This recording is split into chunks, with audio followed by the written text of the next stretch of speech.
अनस मलिक साहब, अभी तो वज़ीर दाखिला मोहसिन नकवी भी तेहरान पहुंच गए हैं। लग रहा है कि सिफारती कोशिशें भी तेज़ हो गई हैं। कुछ लोगों का ख्याल है ईरान थोड़ी सी फ्लेक्सिबिलिटी का मुजाहरा करे। असल रुकावट आपको ईरान नजर आ रही है या अमेरिका? बहुत बहुत शुक्रिया इमरान साहब और having me on the show. मेरे ख्याल से रुकावटें दोनों तरफ हैं। अमेरिका की जानिब से गुज़िश्ता 24 घंटे के अंदर एक कॉन्फिडेंस बिल्डिंग मेजर जो है वो ज़रूर दिखाया गया है, जहाँ पे मैजेस्टिक एक्स जो कि ईरानियन वेसल थी, जिसको 23 अप्रैल को अमेरिकी आर्म फोर्सेस ने इंडियन ओशन के अंदर जो है कैप्चर किया था, उनके सी फेयरर्स को जो है वो रिलीज़ किया गया। वो पाकिस्तान में इस वक्त मौजूद हैं।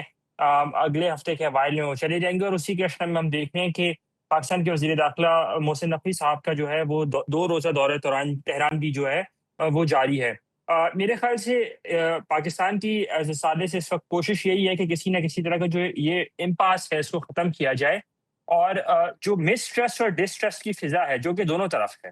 जी। किसी एक फ़रीक को या किसी एक साइड को कहना कि उसने ज़्यादा करना है या उसने कम करना है, ये गलत होगा।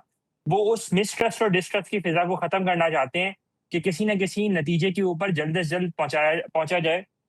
साजिद तारड़ साहब मौजूद हैं, वो ज़्यादा बेहतर बता सकते हैं कि 25 मई को मेमोरियल डे है और उसकी क्या अमरीकी सिस्टम के अंदर जो है वो इम्पोर्टेंस है और आया अमरीकी साइड भी चाहेगी कि नहीं चाहेगी कि उस 25 मई तक कोई डील की तरफ या किसी एग्रीमेंट की तरफ जाया जाए, ताकि प्रेज़िडेंट ट्रंप जो है वो अपने जो खिताब है, कौम से खिताब होता है 25 मई को, और तब तक उसमें कोई बात कर सकें। तो मेरे ख़्याल से फ़ोकस इस वक़्त यही है कि किसी न किसी तरह के एग्रीमेंट पे या स्ट्रेट ऑफ हॉर्मूज की रीओपनिंग पर या टॉक्स पर टॉक्स, जो कि कोई चीज़ कॉन्क्रीट हो उसके ऊपर लाया जाए और इसी की कोशिशें पाकिस्तान की तरफ से भी जारी हैं। जी। अनस मलिक साहब, कोई भी जंग शुरू की जाती है तो उसका कोई एग्जिट प्लान भी तो होता है।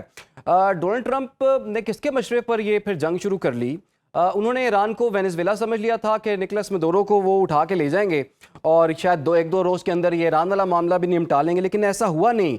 एग्जिट प्लान जो है वो मिसिंग नजर आता है। क्या आपको लगता है कि अमेरिका बुरे तरीके से ट्रैप हुआ है इसमें? देखें, ट्रैप तो बिल्कुल नज़र आते हैं अमरीकी साइड और एग्ज़िट प्लान कोई है नहीं। ऑफ रैंप लेने की जितनी कोशिश की जा रही है वो ऑफ ऑफ रैंप, क्योंकि प्रेज़िडेंट ट्रंप अपनी टर्म्स के ऊपर चाहते हैं और वो टर्म्स जो हैं वो एग्री अपॉन ईरान करने को तैयार नहीं है।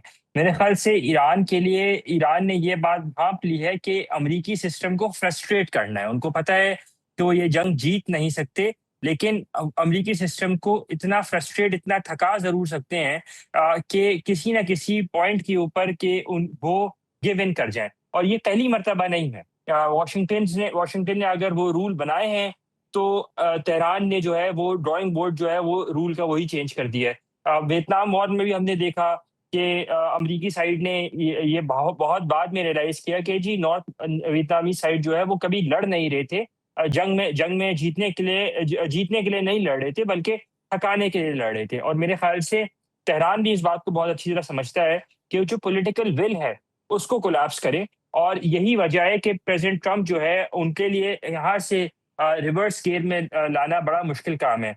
लेकिन ऑफ रैंप के साथ-साथ मेरे ख़्याल से जो मीडिएशन है वो कहीं न कहीं चल रही है और ऐसी, जैसे मैंने आपको बताया कि कॉन्फिडेंस बिल्डिंग मेजर्स जो हैं वो step by step, baby steps के तौर के ऊपर लिए जा रहे हैं और I would not be surprise कि इसका एक पॉजिटिव आउटकम ही आएगा। अगेन 47 साल की एनिमोसिटी है।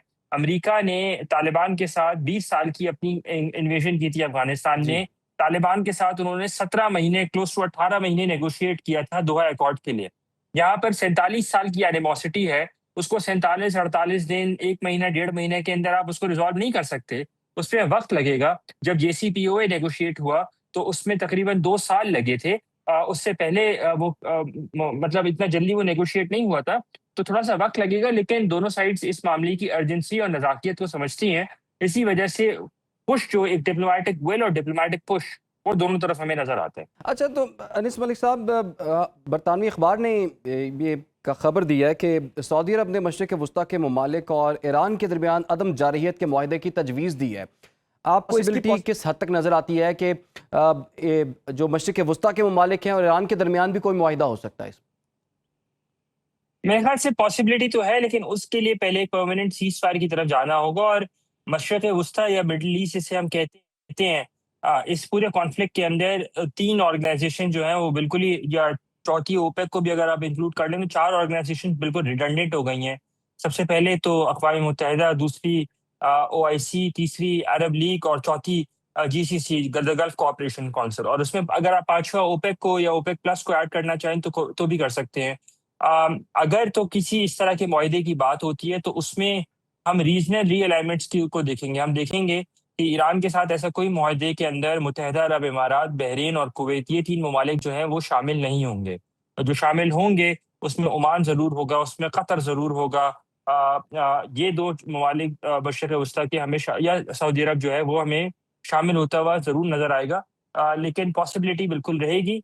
लेकिन ये कहना कि एट होल मशरिक़ वस्ता के तमाम ममालिक किसी मुआहदे का हिस्सा बनेंगे, मुझे नहीं लगता। और इसी की ये कंटिन्यूटी हमने देखी कि गुज़िश्ता रोज़ जब नई दिल्ली के अंदर जो ब्रिक्स की वज़रा ख़ारिजा का इजलास जारी था, तो उसका चेयर स्टेटमेंट आया, उसका कोई जॉइंट स्टेटमेंट नहीं आया। चेयर स्टेटमेंट गोया भारत ने बतौर सदर फॉर ब्रिक्स की जो रोटेटिंग प्रेसिडेंसी है, वो स्टेटमेंट किया। और वहाँ पे अंदर जो रिपोर्ट्स आई कि काफ़ी बहसा-बहसी हुई, गरमा-गर्मी हुई ईरान और मुत्तहिदा अरब इमारात के वज़रा ख़ारिजा के दरमियान। तो ये उसी का एक शाखसाना है कि जहाँ पर हमें ये बात तो बड़ी क्लैरिटी में नज़र आती है कि अगर कोई इस तरह की रीजनल रीअलाइनमेंट होती भी है, उसमें कम से कम मुत्तहिदा अरब इमारात, बहरीन और कुवैत, ये 3 ममालिक तो उसका हिस्सा नहीं होंगे। जी। अनस, वो पहले भी बात होती रही, जब आपको पता है कि सीज़ फायर हुआ था तो लबनान का मामला ज़ेर गौर आया था और वहाँ पर भी सीज़ फायर हो ही गई थी एंड पे। लेकिन हम देख रहे हैं वहाँ पर जंगबंदी की खिलाफ वर्जियाँ हो रही हैं। अभी भी कुछ इलाके में इसराइली फ़ौज जो है वो मौजूद है। बड़े शहरियों को शहीद किया जा चुका है वहाँ पर। तो इसका मतलब ये हुआ, लबनान में अगर सीज़ फायर की खिलाफ वर्जियाँ हो रही हैं, इसका मतलब है कि मामला फिर आगे बढ़ चुका हुआ है।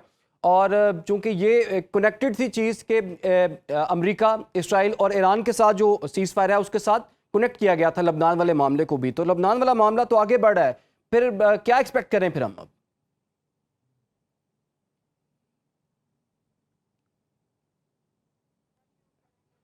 अनस साहब, आपकी आवाज़ नहीं आ रही, आप काइंडली अनम्यूट कीजिएगा। मेरे ख्याल से लबनान वाला जो मामला है वो इसी तरह आगे बढ़ता रहेगा। और उसमें हमें एक चीज़ जो बड़ी क्लैरिटी है कि हॉट एंड कोल्ड जो है वो मामलात इसी तरह चलते रहेंगे लबनान के मामले के ऊपर। क्योंकि अभी रिसेंटली हमने देखा कि एक 45 दिन का जो है वो सीज़ फायर भी एग्री अपॉन किया गया है, जो हाल ही 14 और 15 तारीख को जो मीटिंग हुई है स्टेट डिपार्टमेंट के अंदर। तो उस तनाजुर में मेरे ख्याल से लबनान वाला मामला भी इसी तरह डामाडोल होता रहेगा। और जो बातचीत का सिलसिला है, अमेरिका और ईरान की बातचीत का सिलसिला, उसमें एट सम पॉइंट ये जो प्रॉक्सीज का जो मसला था, उसको साइड पे रख के मामलात उसी तरह फिर आगे बढ़ाए जाएंगे और उसी के ऊपर उसका फोकस किया जाएगा। जी।